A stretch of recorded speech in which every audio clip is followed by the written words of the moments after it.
Vasco da Gama 1498 খ্রিস্টাব্দে 3খানা জাহাজ নিয়ে কিন্তু কালিকট বন্দরে আসেন। আর এই ভাস্কো দা গামার আগমন কিন্তু ভারতের ইতিহাসকে গভীরভাবে প্রভাবিত করেছিল। তার কারণ হচ্ছে ভারতে আসার যে ডাইরেক্ট জলপথ সেটা কিন্তু ভাস্কো দা গামা আগমনের পর থেকে কিন্তু ইউরোপিয়ানদের কাছে কিন্তু খুলে যায়। আর এই ভাস্কো দা গামাকে তৎকালীন যে কালিকটের হিন্দু শাসক জামোরিন ছিলেন তিনি কিন্তু অত্যন্ত ফ্রেন্ডলি রিসেপশন দিয়েছিলেন আরবদের আপত্তি থাকা সত্ত্বেও। আরবদের মালাবার যে কোস্ট সেই মালাবার কোস্টে কিন্তু অত্যন্ত সমৃদ্ধশালী একটা ব্যবসা গড়ে উঠেছিল।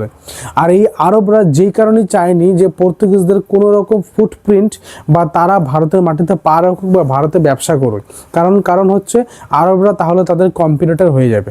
যেটা আরবরা মধ্যস্থতা করতো ভারতের পণ্য নিয়ে ইউরোপের মার্কেটে নিয়ে যাওয়ার জন্য, সেই অ্যাক্সেসটা কিন্তু তখন আর থাকবে না, সেটা কিন্তু নষ্ট হয়ে যাবে। আর যেই কারণেই কিন্তু আরবরা তীব্র ঈর্ষা ছিল পর্তুগিজদের উপর। শতাব্দী ধরে ভারত মহাসাগরের যে ট্রেডিং সিস্টেম ছিল সেই ট্রেডিং সিস্টেমে কিন্তু বহু পার্টিসিপেন্ট ছিল।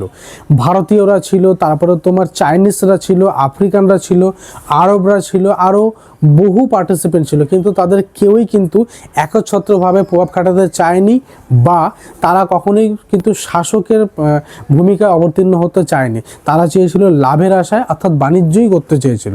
কিন্তু শুধুমাত্র ব্যতিক্রম হচ্ছে কিন্তু পর্তুগিজরা। আর এই পর্তুগিজরা চেয়েছিল কিন্তু একচেটিয়া বাণিজ্য করতে, বিশেষ করে তাদের যে স্পেশাল কম্পিটিটর আরবদের সরিয়ে দিতে চেয়েছিল।